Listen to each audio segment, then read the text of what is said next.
Hey everybody, this is Chelsea Shaffer. And Caitlin Gustov. And this is The Score, the official podcast of the sport of team roping.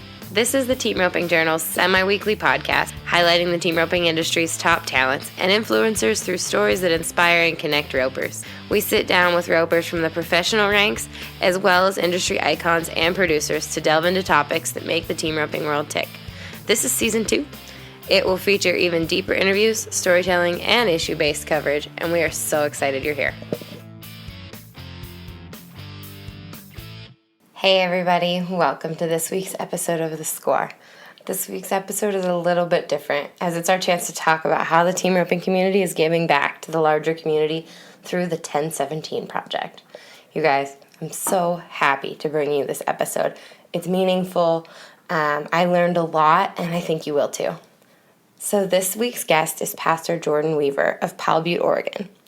He's here to tell us how he's helping to solve America's hunger problem through roped out cattle with his 1017 Project. Originally from Fort Worth, Texas, Pastor Weaver developed the 1017 Project through his Shiloh Ranch Church with his wife Lacey and a team of volunteers absolutely dedicated to the organization's mission, which is to provide a sustainable supply of high-quality beef to local food banks and other entities feeding food-insecure families while uniting the culture of each local community they serve. The 1017 Project routinely feeds homeless people, kids from low-income households through school programs, and families considered food insecure. As the 1017 Project team, which includes Administrator Holly McLean, puts it, food insecurity applies to anybody who's skipping a meal to pay an electric bill. Food banks have such a difficult time getting the protein that this hamburger meat is complementing the rest of what's in these food pantries and makes so many more meals possible. The food banks, shelters, and other outlet recipients of the 1017 Projects pay those USDA butchers required by the program, which works out to about 70 cents per pound, and also means the person donating the steer gets a tax write-off and doesn't get stuck with the butcher's bill. Since the 1017 Project launched 5 years ago, it has provided people with more than 65,000 pounds of premium beef and much-needed and appreciated protein. Pretty amazing for a community church in Little Powell Butte, Oregon, with a population of 1,768. Guys, I've got to thank Kendra Santos for her reporting on this story. It's in the April issue of the Team Roping Journal. I think you'll really enjoy it. We've got it up on our website now, so if you want to learn more about the 1017 Project, absolutely check that out. I wouldn't have known about it if Kendra hadn't done such a wonderful job reporting, so thank you, Kendra. And thank you, Jordan. I hope you all enjoy this interview. This week's episode of The Score is brought to you by SmartPak Equine. SmartPak has made it easy to create a customized supplement program for your horse. You can find out more at smartpak.com or by calling 1-800-461-8898, and stay tuned for more information later in this episode. I'm so excited for this interview, and I kind of throw the word excited around, but I really mean this. Like I am, there's so much that I care about. Well, I throw around the word nervous a lot, but it would be accurate here too. No, why are you nervous? This is easy peasy. This is fun stuff. Yeah. Okay. You're allowed to be nervous though. I appreciate follow it. Your lead. Yeah.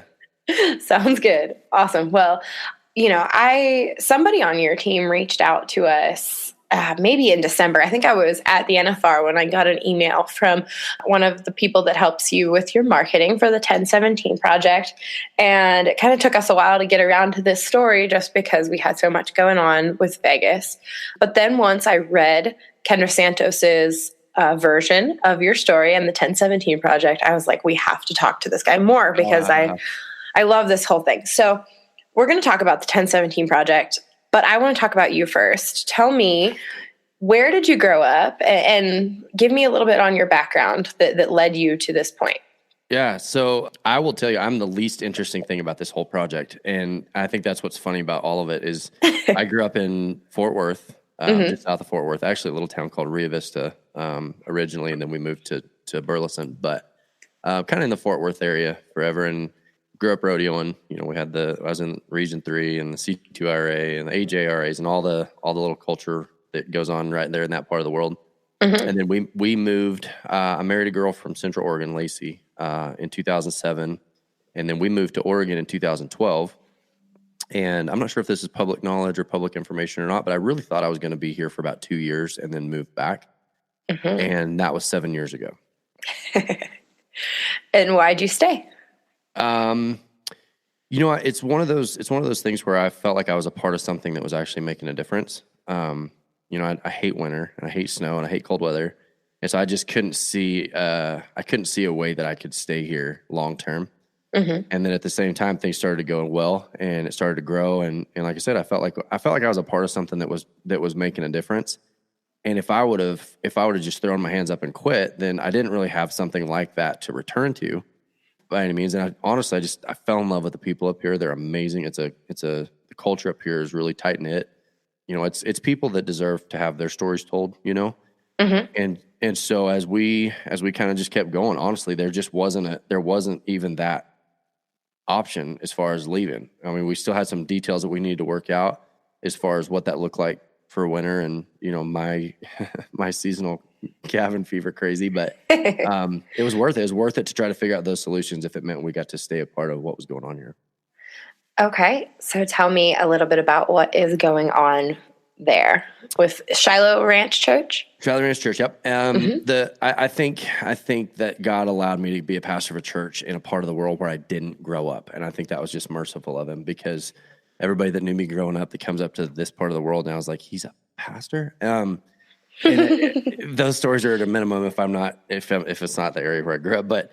My dad is a pastor, Russ Weaver, and it's funny, they've got the show on RFD TV, and it's got like a huge following of people that watch RFD. But my uncle, he's got a church. My grandpa, he was a pastor of a church. It's the family business, and I was determined that was not the route I was going to go. And so it was kind of against my best wishes. I saw an opportunity, and that's why I said I thought we would be here for 2 years. Is that I saw a group of people that just did not have a church that looked like them, if that makes sense. And I didn't really, honestly, I just didn't really have a huge, overwhelming desire to be a pastor of a church anywhere. And I think that's probably, that combined with winter was probably why the cattle project became such an important thing to me personally. Because it was probably a survival technique in the beginning of something that kept me busy and something that kept my attention and just kept me busy enough that I wasn't just inside all the time during the winter.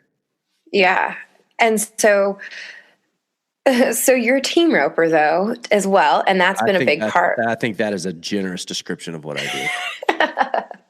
What's your head and heel number? Is that appropriate? Am I allowed to ask that? Yeah, I'm a 6 straight across. What's funny is I've been a 6. I rope calves forever. I grew up roping calves and team roped a little bit. I was a 7 in the old system, and then I didn't buy my card for 11 years. When I bought my card, I guess that was their way of trying to bait me back in. I was a 6, and I thought I wouldn't be a 6 for very long. And then, like I said, I've been team roping about 3 years now, and it hasn't moved. If that tells you what kind of a team roper I am. All right. Well, the team roping kind of led you in a way to the 1017 project. Tell me. Absolutely. No, absolutely. It did. And this part of the world regionally, when you're raised in Texas, the region is different, the land is different, the cattle business runs different. And what we figured out really quickly, if this church was going to have sort of an event center, what we don't want is an established church culture, I guess is what I didn't want. And what I wanted to see was people who previously did not have a church concept could feel at home here, with food, and, we serve breakfast every week, and it's kind of the church for people who don't go to church. And so if we were going to have events and ropings and things like that here on the property, we knew we were going to have cattle. And the business model of renting cattle monthly and then just turning them back when we were done didn't really make sense, because first of all, there's not a lot of people that are doing that up here. And second of all, you're just burying a tremendous amount of money into something that when you're done, you give back. And so our thought was that, and really honestly, and I'm not exaggerating, I really thought that this thing would cap out at 40 head. I thought the 1017 project was going to be 40 head, and that was going to be it.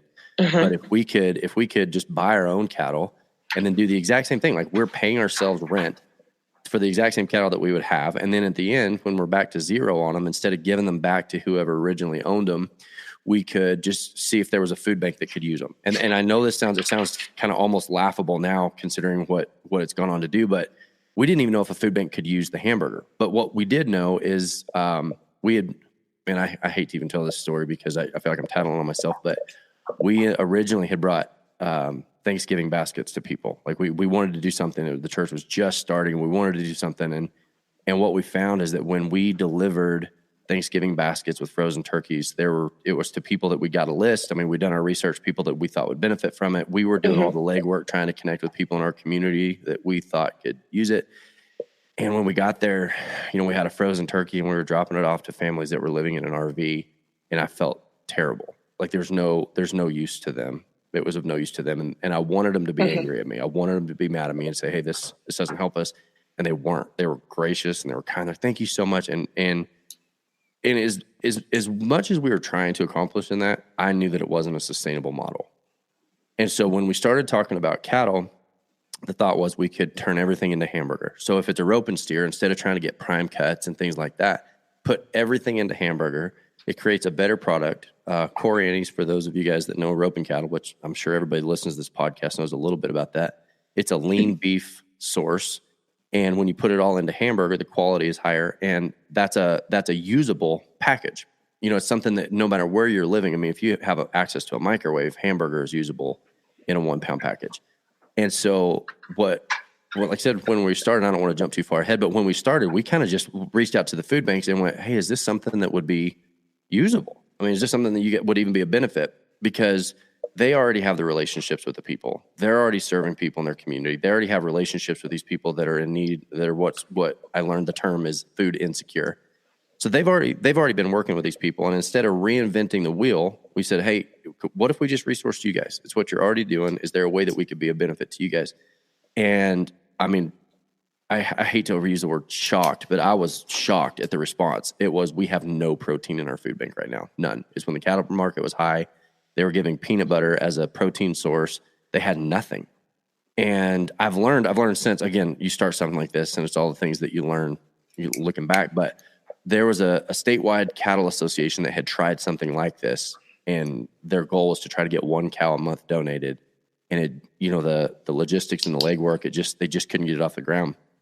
So as a result, no beef was going into the food banks. No protein was being given away. They were given vegetarian meals. Peanut butter was a source of protein. And so as it turned out, what we were thinking was actually a giant need in the community. Now, what did you know about food insecurity? I mean, I did some quick Googling before we talked, and it says 1 in 6 people in America face hunger, according to the USDA. I mean, what did you know about food insecurity going into this project? Nothing. I mean, I'm by nature, I'm not just a super sympathetic person by nature. So this idea that I would be a part of something with these people in the community to build a food source, it wasn't something I ever thought about. I wasn't against it. I didn't know anything about it. And so when I start hearing things like food insecurity and the need, and that children go home a lot of times after school and the only food that they get is food that they're getting at school. And I mean, it was an eye opener for me, just to see it. And I know that most people are probably this way, but once you see it, it's hard to unsee. Yeah. I didn't start a program thinking that I would be able to make a tremendous impact. Honestly, we were trying to figure out a better business model than what we'd seen demonstrated. And at this point, this is like 2013 as we're starting the concept. There's nothing like this going. There's not a church that's in the cattle business. It was a brand new concept, to the point that when we started trying to roll out the idea, because like I said, we're learning about the need, we're learning about the deficiencies, we're learning about everything that goes with it. What I started to see is that, hey, the food bank is probably the primary reason for something like this. So to your question, I really didn't know that much about it at all previously. At all. Yeah. So now from 2013, 2012, 2013, when this all started, where are we now? How many head per month are you able to supply to these food banks? Give me some info. Okay. So, and I'm going to go back to kind of the beginning. And there are people, when I say that there are people who deserve to have their stories told, this is what I mean. I called Robert Buckner, and that name, the Gilligan horses that you guys know of, like the horse that produced all those good head horses. The guy that owns Gilligan is a guy named Robert Buckner, and he lives here in Powell Butte where we are. And I called him with the idea. And like I said, there's nothing to compare to. I didn't get to call him and go, hey, I want to start a project like blank. We were it. I mean, this is innovation, and I'm not really all that innovative. And Robert said, yeah, do it. You can keep it at my pasture. If it hadn't been for that phone call, this would have never got off the ground, because it was such an idea. We didn't have anywhere to put them. We were leasing a building for the church. We didn't own any property. And Robert's like, yeah, do it. And then Jerry Hicks, we call Jerry, and Jerry's like, well, here's what we can do. All these people that, like I said, in my mind, deserve to have their stories told. Dave and Cindy Malott started feeding the 9 cows that we started with. And we went down there to buy, originally, we're like, we're doing it. And so we went to this place to buy 6 cows, and they were bred. And one of the cows was so mean that she was hooking horses that were tied up to the fence, and she hooked one of the poles off the fences. And I was like, how about we buy 5? And so we started with 5 instead of 6. But it was almost embarrassingly primitive in the beginning. We thought the best market would be a cow-calf operation so we could raise our own calves. And I mean, it's one of those things, and I'm not exaggerating, Chelsea. It's like every single thing that we thought was wrong. We were like, every year we figure out better ways to do it.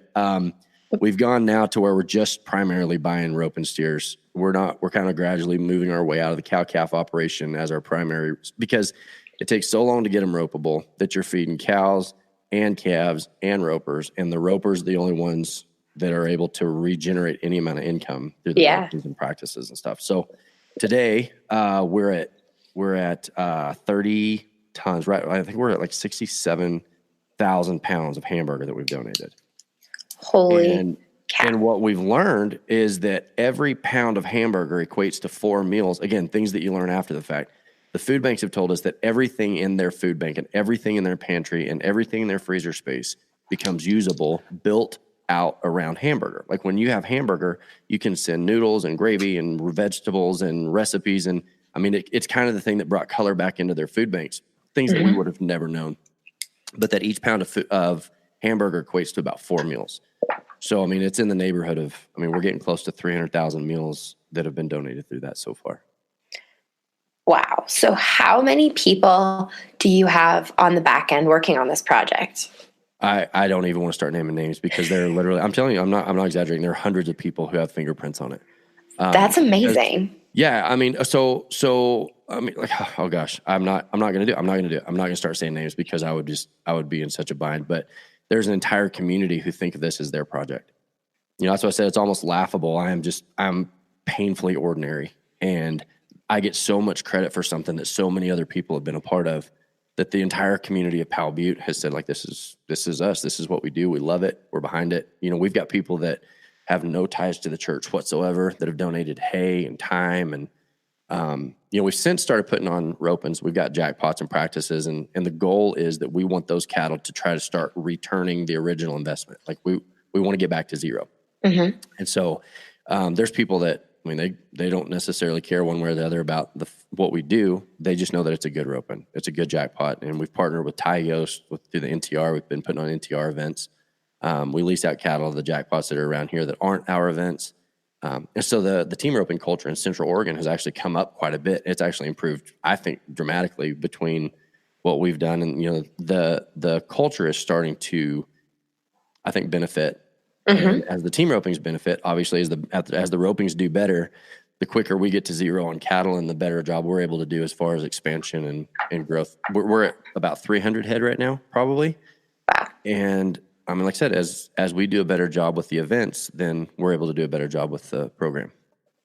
And then why does aside from all the good that this does, why does this model make sense to expand into other roping communities? I was just, and in my Googling, Texas is one of the 8 states that has higher than the U.S. national average of food insecurity. Why could this model work in other places? That is an amazing question. And I wish I would have thought to mention it before you did, but you get the credit because it's a good question. I look at Wickenburg, Arizona specifically. You look at all the cattle that get brought into that part of the world. It's the culture center now for what's going on. I think of all the cattle that get brought in, all the cattle that get used, and 73% of the kids in that school district are what's considered food insecure, below the poverty line. There's 57 kids in that school district that are homeless. So when I look at all of the opportunity that's in Wickenburg, what I feel like is important for us, because we're donating, I think we donated 68 animals last year. We're at 5 a month as a base, plus whatever gets donated and brought in. So when I look at all the cattle that are available in that part of the world, what I would view our role as being is sort of a connection point between the people who could use it and the people who have it. So many times a steer breaks a horn or starts to drag or ducks, or there's there's so many opportunities for a steer that is not big enough to be considered butchering weight. But if you're putting it all into hamburger, it doesn't matter how big they are because it's usable. You know, and so I think as far as the next horizon, when you look at what this has done in Central Oregon, if we could begin to replicate that in Arizona, we become a tax benefit for people who would otherwise not get much for a steer. You know, there's not a lot of financial value in a steer that weighs 450 pounds, has got a broken horn or is not moving right, or for whatever reason is no longer ropeable. They're actually, I mean, you know this, but they're actually in better condition to go to the butcher having been roped. You know, they're physically in better condition. I mean, if people are taking care of them the way they should. But it becomes a tax haven for people that have the resources, and it becomes a food source for the people that don't. You know, in my mind, it's just one of those ideas that it will work. It's going to happen. And what's funny is we've seen copycat programs, and from the bottom of my heart, I'm okay with it. Like, I think in the beginning, I wanted to be a little frustrated that they would take an idea and copy it. I'm like, hey, you know, and then it's as stupid as that sounds. I'm like, well, there's people getting fed. You know, there's people that are literally food on their tables, and I think that was probably just an avenue of maturity on my part that I need to grow up a little bit. But the idea works so well that even if it's not us, you see people that are modeling this idea. And so our goal is that eventually we'll be able to connect the tax benefits to people. I mean, steers that we never see come through our program, that someone donates it through the concept of the 1017 project. We're able to do tax benefits.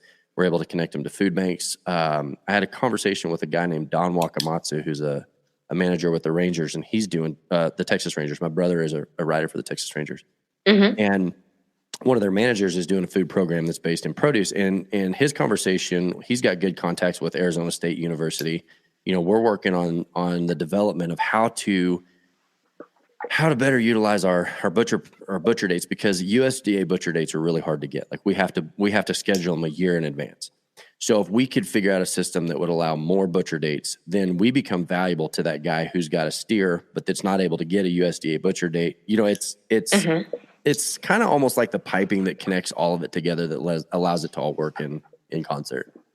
Yeah, and so the USDA, you have to go through USDA butchers. That's part of the requirement. If it's a federally run organization like St. Vincent de Paul, for instance, it has to be USDA. And if it's through a school, it's got to be USDA. And I think that's good. I mean, I think federally that's probably a good program. But then there's other ones that are just local, and they're actually preparing the meals themselves. And we have a few food banks and organizations. We work with 27 food outlets in Central Oregon right now. And there's a percentage of those that are not USDA because they're not federal and they're overseeing it themselves. And so all of our non-USDA butcher dates goes to them. Gotcha. Okay. I wasn't sure how that all worked. Now, something that I don't think we quite touched on, but I think you told Kendra in your article, 1017. Where did that name come from? And for those who aren't familiar. There's been kind of this running joke, and I think here's the total backstory is that my wife and I have always had this kind of running joke about 1017. My birthday is actually October 17th. And so when you see it seems like every time we looked at the clock, it said 1017. This is years, like back in the Texas days. And so we would always look at the clock at 1017. There was this running joke. We would get passed by a truck and almost get run off the road, and it would have a 1017 sticker. It was, and I know this sounds almost superstitious. It's super not. It's almost substitious, but it was just funny how often that came up. And so every time you come across something that's got that number, and so when 1 Corinthians 10:17 says, because there's one loaf, we who are many are one body, for we all share the one loaf. I felt like that verse kind of encapsulated the concept that we're all part of the same thing. And like I said, when you look at, for instance, Wickenburg, the people who have the resources, connecting those resources to the people who need it, that concept in 1 Corinthians 10:17 always stood out as a concept that sort of, like I said, sort of encapsulated the heart behind what we wanted to see. And so the 1017 project is in direct reference to that verse. Oh, that's awesome. It's so fitting. It really seems fitting. So how did you meet Ty Yost, and how did you get involved in the NTR? That's something, I have so many questions for you, Jordan. Yeah, I love it. So Ty, anybody that's been around the team roping world, I mean, that's a name that you should know. I love how seriously that guy takes innovation. I mean, he's always thinking, like this year he had put a tarp over the arena at Rancho Rio, and it was just the talk of Wickenburg for the week. And, you know, he's always forward thinking. I mean, I don't know, I could talk about it for a while, but the NTRs in this part of the world hadn't really gotten off the ground in the Northwest. You weren't seeing any of them. And so when we had the cattle that we had, and like I said, we're going primarily to imported cattle now. And so we talked to him about, is that something that he'd have any interest in? Because in the winter, everybody that ropes seems to leave and go to Arizona. But there's still a group of people, they've got jobs that won't allow it, or they're regionally, they can't get out of the area. And so we talked to him about, instead of just us putting on jackpots for ourselves, what if we were to partner with something like that? Because what he's able to do with the prize money and the saddles and the the breast collars and the bridles, and his ropings are phenomenal. And especially where they're targeted, like at the lower numbered ropers. I think our highest numbered roping that we've had is an 11. Mm-hmm. Well, for the people that are staying up here and roping, that's awesome. And so I got to flag the first one. He said he'd try it. And the first weekend we got almost 500 teams, which is, for the winter up here, is just unheard of. Yeah. And I got to flag that. I was flagging that weekend, and I swear to you, I've never been so nervous in my whole life flagging a short round of a number 7 in my life.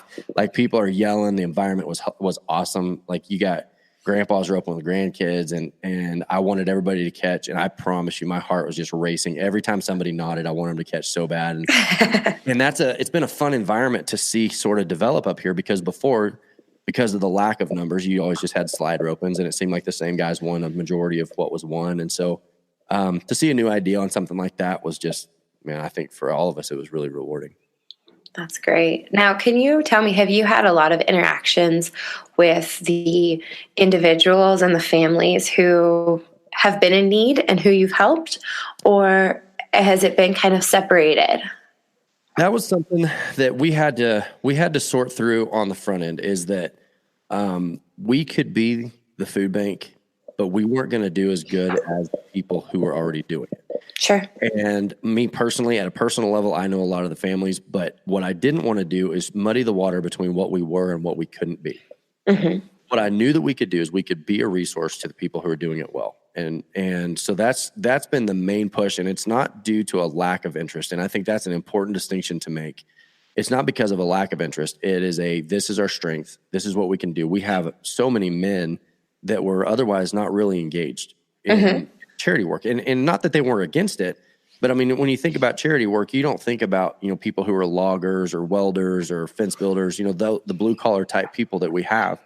You don't really think of that demographic as being charity work. And so our contribution has primarily been connecting the people that were, I would say, I guess the word would be almost more like a supplier. We felt like that our best impact was going to be as a supplier with people who had the ability to, like I said, build fences, contribute, haul cattle, whatever it may be.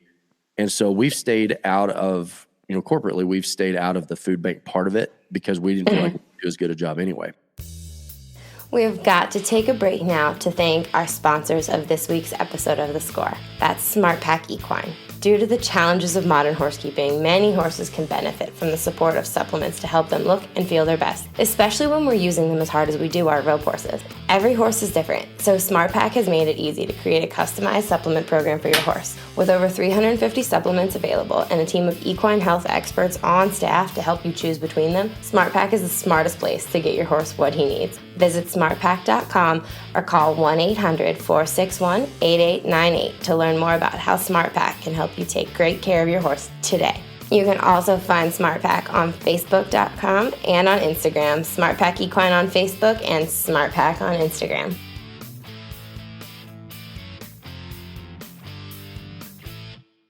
Now, how did you guys get so organized? I mean, you have a media person. Your website is awesome. How was it? Just people in the community that pulled resources together to kind of get on board with this project?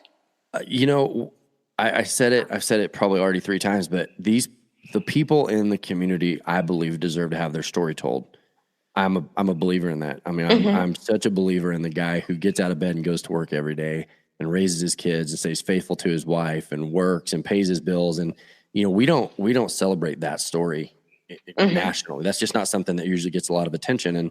And so one of the things that we wanted to do is do a good job of creating content.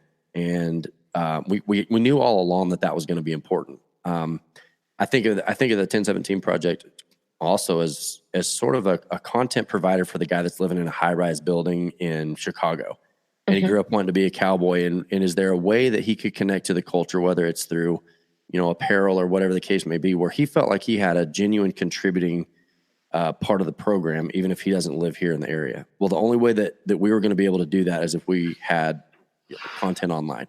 And so there's a guy named Jacob McLean who really caught the vision with this, and he's the one that's doing a lot of the content. He's doing a lot of the editing, almost all the editing, him and a kid named Levi. But it was important that we felt like that this was something we wanted to share with everybody. Because like I said, if it's a program that's been built by blue-collar people, and what we're finding is that blue-collar people all over the world, literally the world, which is a shock to me, but they like watching. They like seeing what's going on. And we are just, I think, just kind of ramping up right now, being able to tell the story better, because I think what it's doing is it's reestablishing a charitable concept in a place where that's necessary. You know, that it is a feel good story, but it's not just a feel good story. It's something that I think everybody should have in their own lives. They should have an aspect of a charitable concept in their minds. So now you said you're just ramping up. What are your goals 5 years out, 10 years out? Tell me some of the future goals that you've got for this program. I want to see food insecurity wiped off the map. I mean, and I think that's probably big, and I realize that's probably a pie in the sky goal at the moment. But I think in the beginning, if somebody would have said, 32 tons of hamburger, that would have seemed impossible too. I would say the 5-year goal is that we do a good enough job telling our story that we've eliminated food insecurity in the state of Oregon, that we've created an inroad for contributions from people that may not live in the area, but that see the value in what we're doing. I would love to see Wickenburg having a functional campus of the 1017 project there. That's not, and I'm not saying the ropings or even owning it would look a little different there, because the team roping culture, in the same way that the food banks were already established here, the team roping is already established there. We want to come in and be a benefit to what's already there in Wickenburg. But I would like to see that number, that 70% of the kids in the school district, I would like to see that number drop to 0. That we look and see what can we realistically accomplish, and that those are the kind of goals that we set first. And so then by 5 years from now, I'd love for somebody that's living, I don't care if they're living in, Montana or Delaware or New York. I don't care if somebody goes, hey, there's something that I could do, and that we can help resource that concept where they are. Now, we talked about it a little bit at the beginning, and you and I talked about it when you and I talked last week too. What do you think people are missing, or what don't people understand about hunger in America and hunger worldwide? I mean, are they not seeing people where they are? What are they? I didn't. I mean, I for sure didn't. And I'm as guilty as anybody. I mean, here I was the pastor of a church, and I was unaware. I think it takes an intentional effort to see people. I don't think that you just are going to naturally see people that don't fit your demographic. You know what I mean? It is so easy to, the social media algorithms of real life, so to speak, that we tend to see what we know, and we tend to see what's familiar. And I missed it. I was living in the same community. I didn't even know the issues. And then when it does get brought up, it seems like it gets kind of pushed to the political margins. And when you look at, the word welfare is a political word, and it shouldn't be. I mean, welfare means well-being. And if we can contribute to the well-being of families, I'm in on that. And so I think it's probably intentional and looking past political tribalism. I mean, the moment you feel like that you can't participate in helping somebody because it doesn't fit your political climate, I think we can do better than that. Absolutely. That's a wonderful way to put it. We can do better. I agree. Oh man, I think that's okay. Before I end, how can people get involved, or how can they help implement programs like the 1017 project, or how can any roper that has a roped out steer or a steer with broken horn help you? So right now, what we're able to do, we are a 501c3 that's nationally recognized. It's a 501c3 that can, anywhere in the nation, if you can verify that you are donating an animal through a USDA butcher that's going to a food outlet right now today, we can get you tax credit for that, no matter where you're at. If you're in the United States, we can facilitate that. The second thing is that we're working on our social media platforms to tell the story clearly. There's so much of it that gets missed through the cracks on even like a podcast like this. But what we want to do is make sure that the story is being accurately told, whether it's through the website, the 1017project.com. The 1017 is on all the social media. And like I said, Jacob McLean has done just a phenomenal job with that, of dedicating himself to telling the story. And so if people want to check it out or be involved, there's giving avenues there. Like I said, it's all tax, it's all a tax benefit. But at the end of the day, what we're hoping is that people start to ask the question of what is there that I can do in my community? And what I'd love to think is that we could be a benefit to them in that. We could be a resource that says, well, here, let's find a butcher, let's find a food bank, do the work, and then we can, I guess the word is the connection, that we can be the connection point to the resources and the people that are in need also. Jordan, I'm so glad we did this. I am so glad to talk to you more about what you do. And I know everybody's going to read the April issue of the Team Roping Journal, and they're going to be inspired, and they're going to listen to this podcast, and they're going to be inspired. And I just am looking forward to everybody knowing your story and being able to help just like you guys are. Yeah, I can't say thank you enough. I'm learning how important exposure is on stuff like this. And so this is huge for us. I appreciate it. Oh, absolutely. Thank you so much for your time this morning, Jordan. Yeah, thank you. All right. Absolutely. Bye-bye. Thank you all so very much for following this episode of The Score. I'm so grateful that Jordan Weaver was on this week, and I'm also grateful for SmartPack Equine for supporting this week's episode of The Score. Remember, every horse is different. SmartPack has made it so easy to take great care of your horse today. Check them out on Facebook at SmartPack Equine, on Instagram at SmartPack, and online at visitsmartpack.com. Thanks again, SmartPack, for your support.